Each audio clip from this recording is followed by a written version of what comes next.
Welcome to Case by Case. We want to just take a moment and remind you that this content is intended for adult audiences.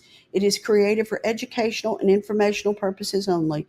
Viewer discretion is advised, as discussions may include references to real criminal cases, violence, and other sensitive and potentially distressing topics. While we strive to present every case with accuracy and respect those involved, the material may not be suitable for all viewers.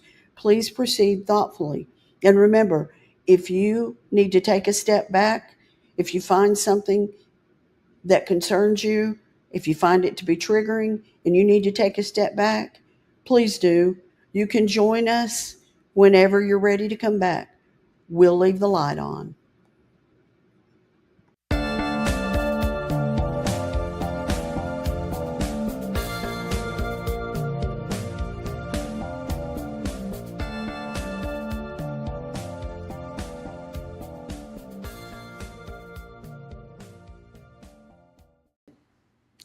Welcome to Case by Case. In this episode, we're going to break down Day 8 in the trial of Colin Gray, the father accused in connection with the school shooting carried out by his son, Colt.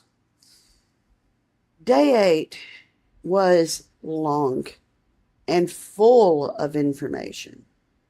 So I'm going to try to get all of the salient points, all of the things that matter. But the day started off with some evidentiary arguments over bank records. The defense wanted to keep out some bank records that belonged to Colin Gray because they argued that they weren't relevant.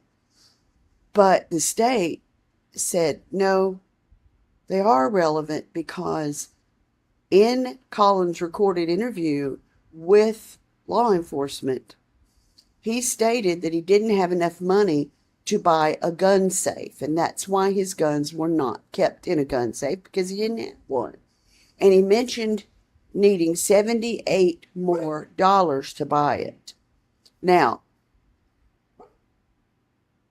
the state wants to show through these bank records that he made approximately $9,000 in August alone, and he purchased gun accessories, he purchased ammunition, and he bought items from pawn shops. He purchased the firearm from Mike's gun room. So the point they're making is, if he had money for ammunition and accessories, was the safe really unaffordable?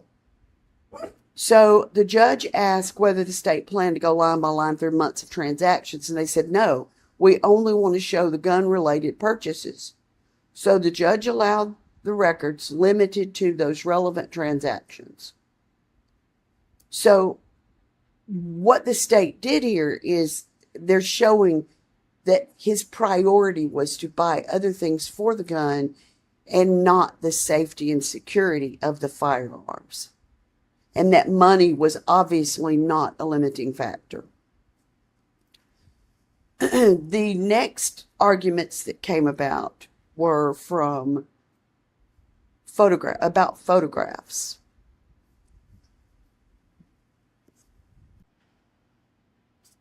So the photographs that were found on Colt's phone included Colt posing with firearms, including placing a gun in his mouth, holding firearms to his head, and the images of school shooters on his wall, including Nicholas Cruz.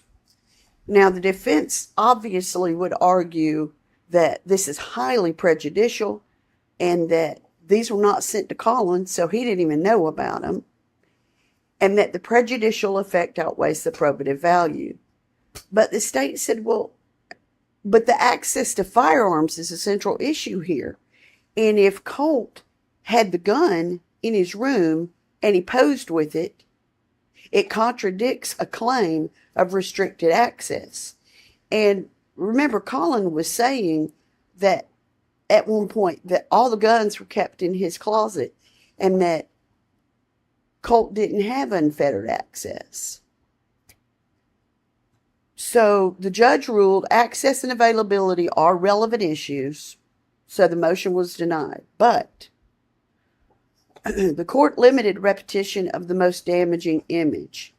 The one with the gun in his mouth could only be shown once, because they didn't want this emotional impact on the jury, and to create this image in their minds that would go against Colin. Now, we got into Colin's recorded interview. They put that officer that was on yesterday back on the stand, and they played this recorded interview, and it was broken into 3 parts. And there wasn't an objection to its admission. They confronted Colin about inconsistencies. You know, one of the things that they talked about was the home life, how things, were in reality, who lived there, all of the moving around, all of the problems between the parents, the instability, in other words, of that home life that really had a huge effect on the kids. So I want to look at my notes here and get to. Oh, one thing I wanted to point out before I go into this deep into this. One of the arguments the defense had is in calling the defendant. And I mean, it's a fairly novel argument. I don't know that I've heard it before, but it didn't work. The judge said, well, he is a defendant. If case law says that defendant can be called a predator in a trial, then we certainly can call the defendant a defendant. So that was a little bit of interesting point. You can always expect these seasoned defense attorneys to come up with unique objections, even if they seem silly. Sometimes there's a point to what they're doing. That one I don't even know. Okay, so let me go into these. I want to go into the major points. All right, so they asked the investigator, what kind of interview this was. Were you just fact-finding, or were you really knowing that he had a hand in this? And he said, well, we try to do a rapport building phase, and we just try to discuss some background information. So we had him talk about his family. He talked about the history of the family and moving around and all of that. He talked about his and Colt's relationship with guns. And he mentioned that he was really concerned about Colt spending all of his waking moments at home on video games. That was concerning to him. And he was thinking back to when he was a kid and what worked for him. And he bonded with his father, I think it was his father, over firearms and hunting. So that's what had him encourage Colt to get into hunting and going hunting with him. Well, he describes how, Colt's really kind of little, and he was nervous about it. He didn't know if the recoil was going to be too strong. He really wasn't too excited about it, but he got into it. And the dad said that this is how they bonded together, that they bonded over going out and talking and hunting, and that Colt got his first deer and that whole process. And he said he just was trying to make him enjoy something outdoors instead of always being in front of a computer. Now, you got to think back for a second and wonder. the father already had knowledge, and this comes out in the interview. The father already has knowledge about Colt having anger issues, particularly towards his mother, because he blamed his mother, I believe, for all of the problems with the family. I mean, she was in and out of jail. She had meth issues. She had drinking issues. She just was not a stable figure in the kids' lives. And when she was, it was often things that were embarrassing to the kids, and they didn't want classmates and others knowing about it. So after they talked about this, relationship with the guns, that he wanted to do something like that, he finally purchased a Bushmaster rifle, and they went hunting. And I believe it was in Colt's 7th grade year, around 2022 was his first hunt. And he talked about the rifle specifically jamming when Colt used it, and that kind of scared him. So the defendant returns the firearm, purchases another, and again, all of this is important because it's showing that he's putting the firearms in Colt's mind and hand. Colt didn't have an interest until this. Now, parents can give their children,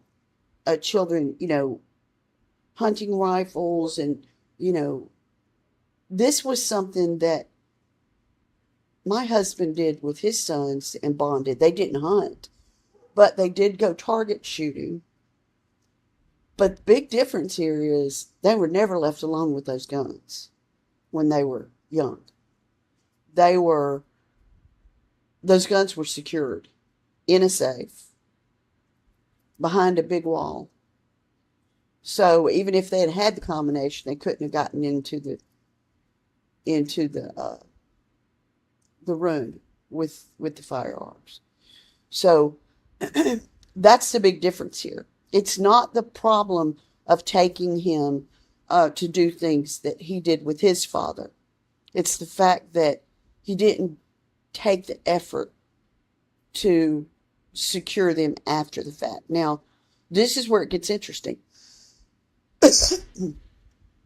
Colin says initially the gun was kept in his his closet. And that but what's interesting about that is that's in a bedroom he shared with his juvenile son, Colin. And he mentioned that the guns were kept in the closet on the top shelf, that Colin didn't know about them and couldn't have gotten up there, and that the ammunition was kept there. But now, we've seen images throughout the trial where the ammunition was just all over the house. It was in the laundry room, it was in Colt's room, it was in Colin's room. I mean, it was everywhere. So we know that there was a point in time close to the shooting where the gun and the ammunition was not kept out of reach in the top closet. And I will say, he said that the guns were kept in the top of the closet. And then during that same interview, he changed where the gun was kept and said that Colt had actually gone into his bedroom and that Colt had retrieved the firearm from his bedroom, taken it into his room to clean, take it apart, or put some new attachment on it. Now, he said this occurred on at least 2 separate occasions. But then ultimately, towards the end of the interview, he admitted that Colt was sometimes allowed to keep the rifle in his room, leaned up in his corner. But he did not talk about Colt's tendency towards physical violence until he was asked specifically about it. And he said that specifically over the past couple of months, now this would have been leading up to the time of the shooting, he said that Colt's whole demeanor had changed and his attitude had changed, that he'd become more aggressive, and that he'd often bull rushed his dad, and that there were a couple of occasions where Colt had struck him with his fist in Colin's face. Now, I remember when I did my recap yesterday talking about Colin hitting Colt, but in this interview, what he's saying is that Colt hit him and he wrestled him to the ground. And he also talked about Colt throwing a screwdriver towards him. So this is a really big deal here. I mean, there are going to be times when teenage boys push up against their father and test the boundaries. They're going to get in their face. They're going to get mouthy. They're going to maybe shove them. We had that in our house growing up, but my father set the boundaries real fast and clear, and it didn't happen except with the oldest boy, and the others didn't try it after that. It happened with my husband and his sons. They pushed the boundary, but again, without harming them. My father didn't harm them, and my husband didn't harm his sons, but he made sure he set the boundary so that they knew they were not going to be able to bull rush him, and they weren't going to be able to get up in his face. And one of them did get up in his face, and he didn't do it but one time. And nobody got harmed. But And our boys were dealing with some very, very bad anger towards their biological mom. I'm the mom they grew up with, but towards their biological mom. And so it can happen. It can happen, and I understand that. And I think the investigators understand that, because they didn't talk a whole lot about that being a major issue. But in addition to all that, Colt was destroying the house. He was punching holes in walls. He was slamming doors so hard that they were putting a hole in the wall. Although Jenny described her and Colt as being very close, there was at least once where Jenny apparently ran from him and locked herself in the room. And that comes up at some point in one of Jenny's interviews.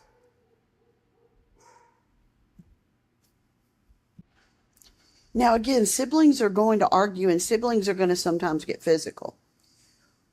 But it seemed like Jenny was afraid of him at that point, because, again, she did run and hide.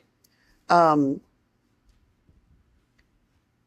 damage to the home, the threats against the father, all of this, and his solution is to try to bond with him over firearms and then not secure them.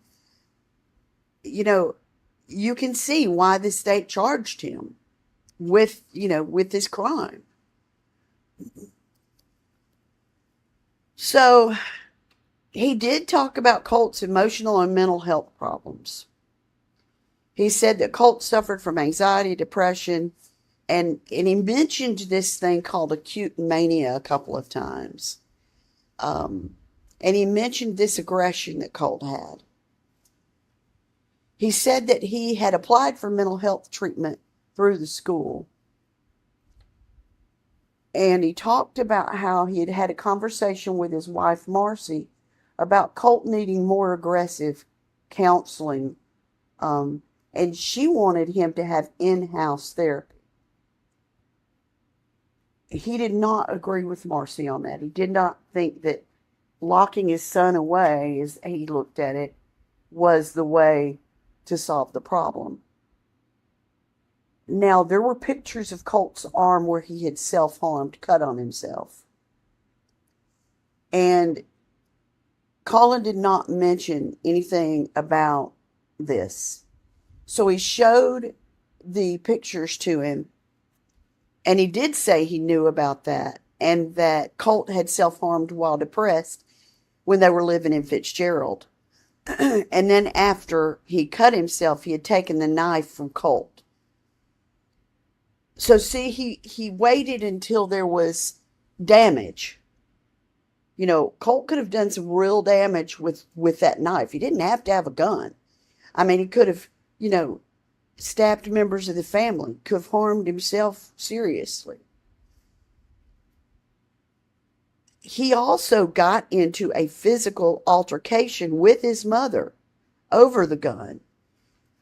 He said that it was about 2 or 3 weeks prior to the shooting that Marcy, the mom, had confronted Colt about the firearms and mentioned getting the firearms out of the home. And during that incident, Colt had pushed Marcy to the ground.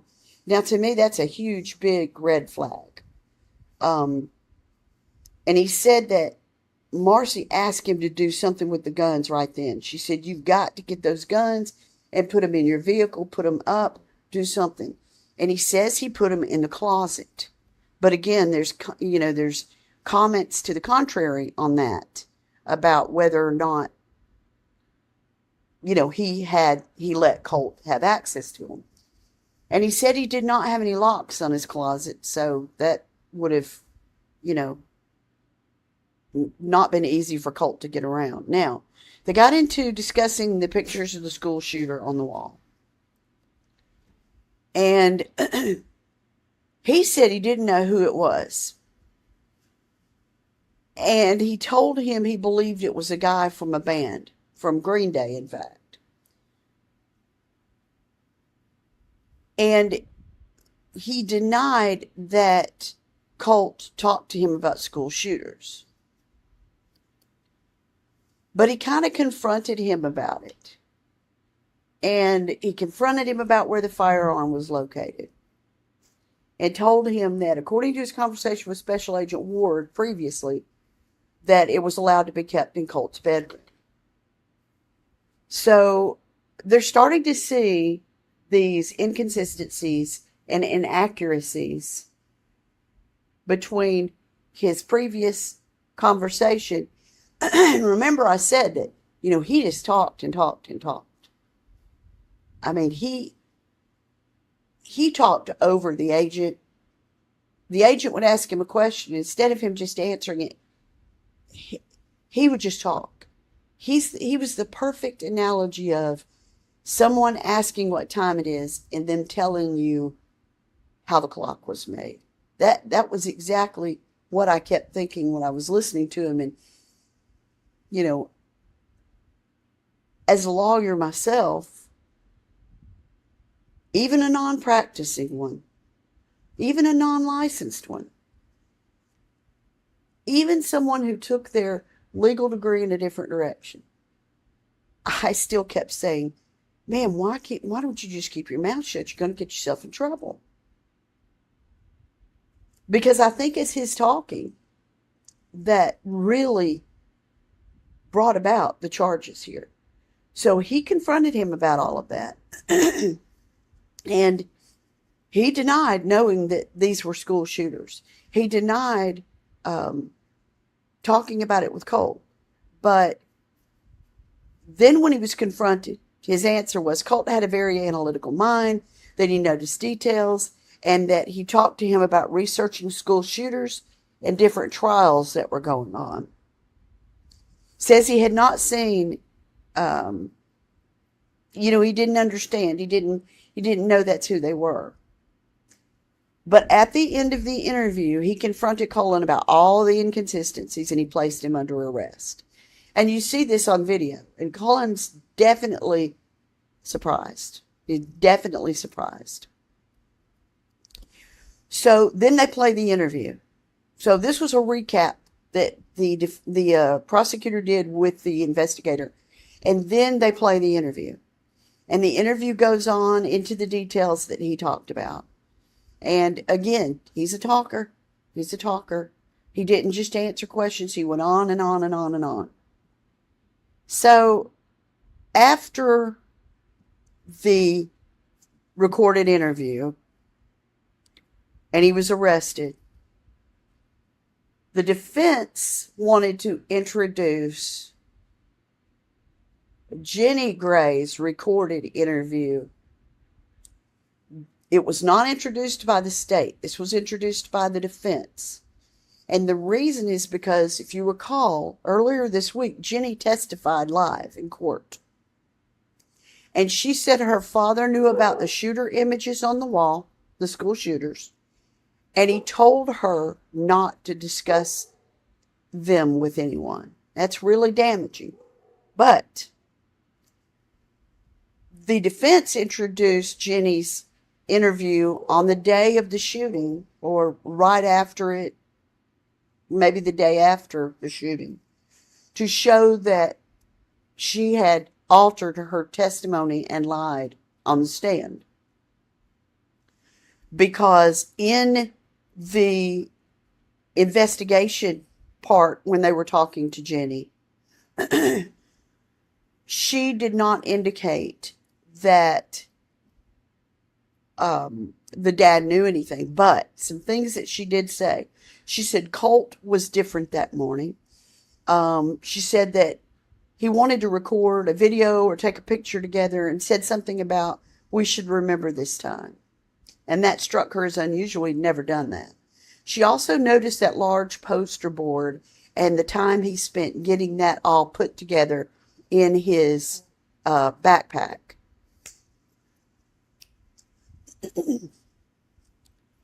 And she asked him about the project because she knew he hadn't been in school very often, and he told her it was a school project. So when she wanted to look at what the project was and went back to look at what he referenced, he was gone already for school. But she also said she noticed that the gun was gone at that point as well. She also said something interesting. When she heard about the shooting, she wasn't surprised. And that's a telling situation, because siblings often know one another better than anybody in the household. Our boys certainly did. And if you don't have a line of trust where they're telling you everything on each other that may really be serious, it can lead to some really bad circumstances. Now, I'm not blaming Jenny, because she wasn't an adult and she was younger than Colt. It wasn't her responsibility to parent her brother. That's a horrible situation that some parents put their kids in. They put one of them in a position of parenting the other one instead of them being the parent, and that leads to problems. But she did notice the gun was gone. Now, the investigator also asked Jenny about the images on the wall of the shooters. She acknowledged they were there. Now, remember, this is her initial interview, right after the shooting, like that day or the next day. When asked whether Colt discussed them with her, she did not describe elaborate conversations, but their existence was not denied. So now the jury's got the shooter images, the shrine, they called it the shrine, the research into school shooters, a poster board around whatever is in his backpack, a request for a memory video or memory image, and the firearm missing. This is one of those things where if you could just put together all of these little bitty pieces that Jenny knew and the dad knew. Now, I'm still not convinced the dad didn't have his head in the sand and was just convinced that, this just didn't cross his mind. I do not think this crossed his mind. I think he thought that this was helping his son by bonding over the firearms and letting his son have some things that he felt like he was excited about for the first time in a long time. But what this is going to do for the state is they're going to argue there were warning signs and someone in the house noticed something was off. So there was an awareness, and that if the sister noticed it, the father certainly should have noticed it. This is kind of their theory. But noticing difference, that someone's acting different, does not mean that you can predict murder. And this shrine on the wall does not mean that he would commit a shooting himself, although There's a big difference between researching school shooters and having an affinity for them and putting their pictures up on the wall. That would have been a red flag to me. That would have been a huge red flag to me. But they used all this information for impeachment purposes. Let's see what else we had during the day. It was a packed day. It was a packed day. All right. Most of it was his interrogation. Now, her questioning was so hard to hear. So I don't know that I got a quarter of what all she was saying. But she did talk about the frustration in the house, the anger in the house, the moving, the instability, the mom with her problems. Colt getting more and more frustrated as the years went by. She talked about that, it seemed like her grandmother just tried to buy Colt things to make him happy. And that is also a recipe for disaster, because you cannot do that. Because then when the kid is not getting everything that they want, they're going to lash out because that's not their expectation. And when kids are in their teenage years, emotions are running high anyway. So anything that is opposite what their expectations are, it can upset their entire world. Teenagers will get upset if a concert date is moved. They will get upset if someone goes in their room and takes something, a shirt that they never wear out of their closet. These are the kind of things simple things that can upset teenagers, because they're going through a very tough emotional time in their life where their hormones are going all over the place. So now you introduce this gun interaction with dad, which is saying, hey, son, it's okay. This is a good way to get your frustrations out. We're going to go hunting together. We're going to bond together. It's a way to take out frustrations. Well, he did. He used that gun to take out his frustrations. And unfortunately, his hunting was of people, not animals. And it's hindsight for sure. It's hindsight. Absolutely.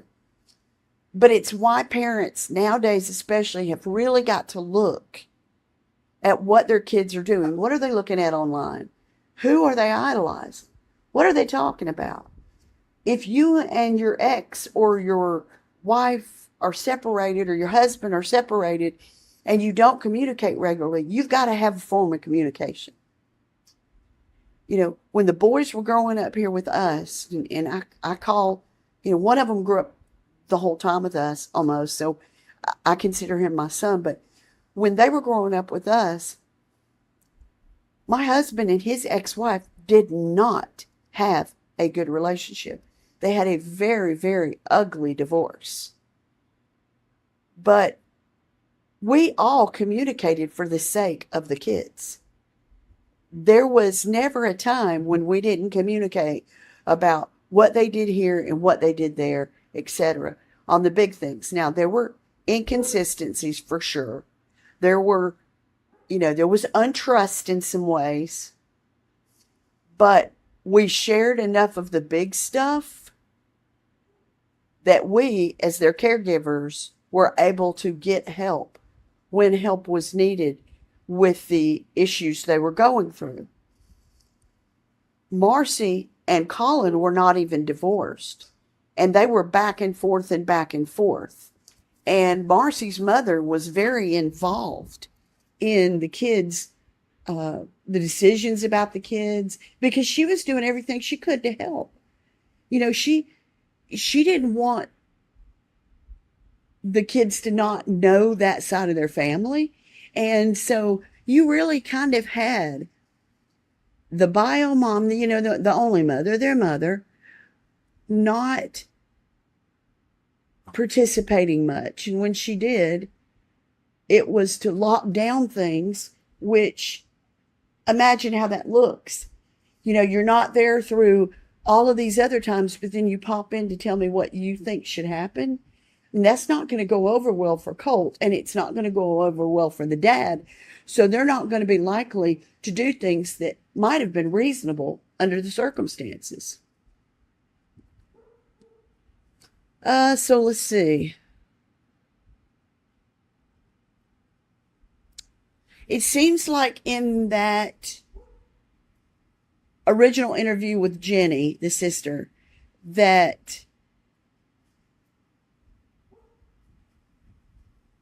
she kind of covered a little bit. She certainly didn't throw anybody under the bus per se. But what she said was that as it related to the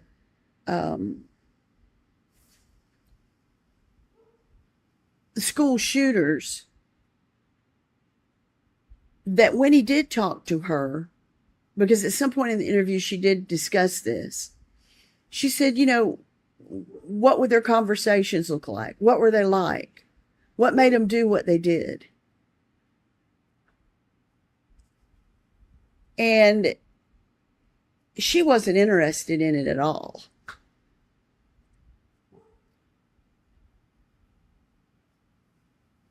We have not seen an interview with Colt himself, so I don't know if we're going to see that. She also talked about, this was interesting, she talked about how he created all these accounts on things, Discord, Pinterest, all these things, and then he would change them all the time. She played Minecraft and other games with him, as siblings often do. And she talked about how he would have all these accounts, his user accounts, and he would change the names regularly. And she didn't really know why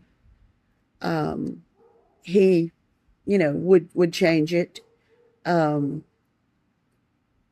But he kind of said that, he was a little nervous that people would look at it. And so that kind of pointed to some stuff. Let's see, what else did I'm making sure that I cover anything important.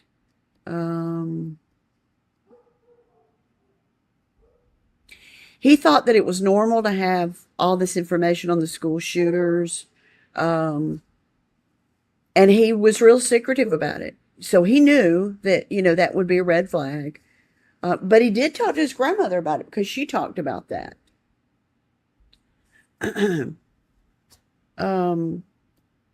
Let's see. And he would talk about these things with people online. And I don't know if we've seen any of that yet. I would imagine that'll come out in his trial. Let's see.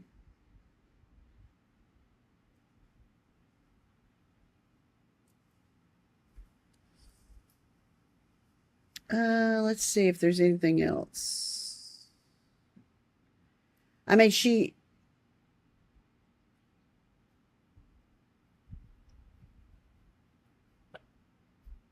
talked about how they went shooting more regularly than the dad indicated that they'd gone shooting. Let's see. I don't think there was anything else major. She just gave a really good insight on that initial interview, but again, it was being used to impeach her previous testimony.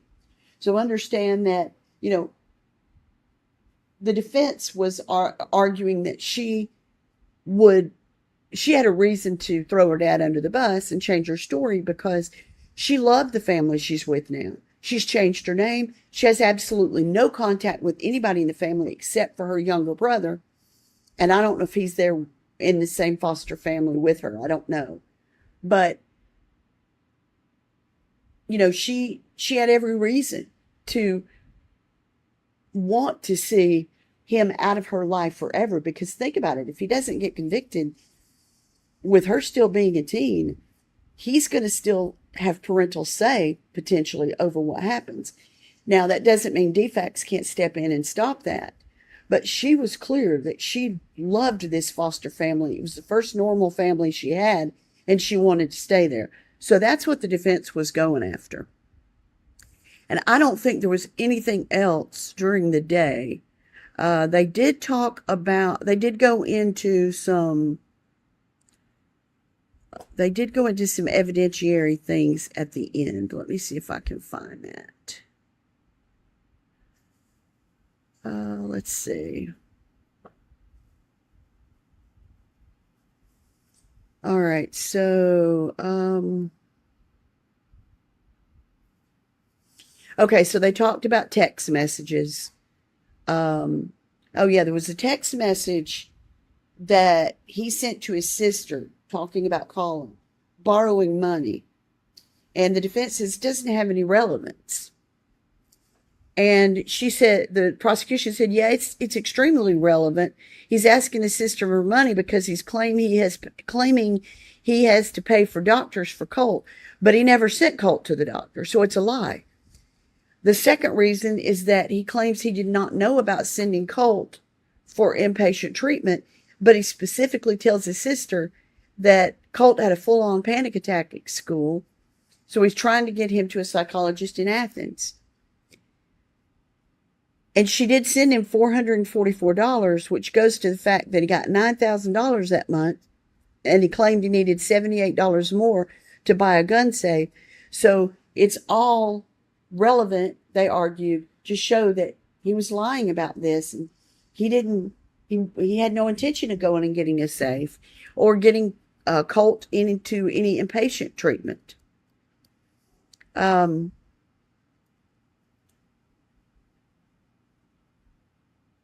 The pictures of the guns, Jimmy Berry brought up pictures of the guns, and the texts that Colt had sent to his grandmother about going off on her, when she didn't buy something that he wanted. And basically what Jimmy Berry on the defense was asking for there was, they've already come in. We don't want to hammer this, so let's not bring them in again and go over it again. And they were fine that they're not going to do that, or they don't intend to do that.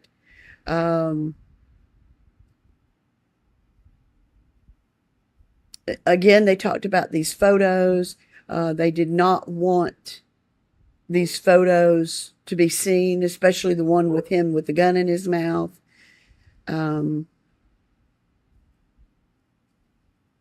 What else did they do? And they talked about, this is not about that. It's about Colt's access to the gun. And he obviously did this in secret. I mean, he obviously, took pictures of himself or videos of himself, whatever they are, with a gun in his mouth and no one else around. Because if anyone else had been around, obviously they would have said something, and there probably would have been some sort of physical or, altercation. I mean, you think about this in another way. If it had been a situation where he had been caught doing this with this gun, let's say his dad came home or came into the room and saw it and tried to take the gun away, this could have been a different type of homicide. I mean, it could have been a shooting of his family, because sometimes that's the type of thing that happens that sets someone that's already got these anger issues and they're not sure how to handle their anger. It sets them in motion. So there's a lot of different ways this could have gone into a violent situation. And in my mind, I just think it was a ticking time bomb, and it was going to happen one way or another, whether it was him taking out his family or going to the school or going somewhere else. There was that one shooter that stabbed his brother several times. He just got sentenced recently to several LWOPs. But I can't remember, Austin Thompson. It could have been a situation like that where his frustrations got to him and he took it out on his brother and then walked down the street shooting people. So I think showing access to the guns, especially in this circumstance, is highly relevant. And I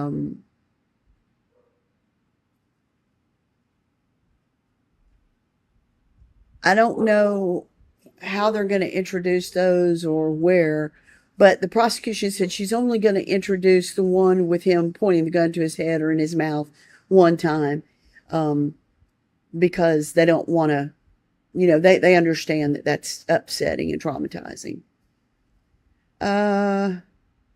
So then they talked about the next day's testimony, which is today that we're in.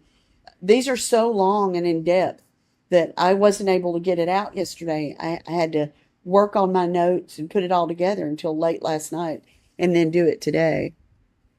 So that is, let's see, they talked about text message, about there were several lies that they caught him in. This is going to really, really hurt him, especially when the state does their closing argument and sums all this up and puts it into a package with a bow. If they do this very well, their opening statement was very good. The closing argument could be, pulling the case completely together. I always learned that if you do the right closing argument, you can win the jury right there. So with the evidence that they've seen and the way they can pull it all together, these lies are not going to help him at all. I think that was everything they had for the day. So let's see. They're going to play some surveillance video tomorrow, and I'm not really sure what that's going to be. I don't know if it's going to be of the shooting or what. I'm sure we will not see that video if it's of the shooting. We don't want to see that video, but the jury will see that video if that's what it is. So at any rate, that is it for today. It was all about access and knowledge.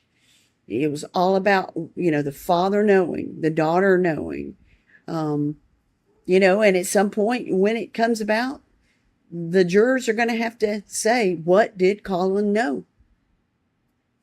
And was it enough? This is Case by Case. And I thank you for following us on this Day 8 recap. And I will see you again either later today or tomorrow with the next recap of this case.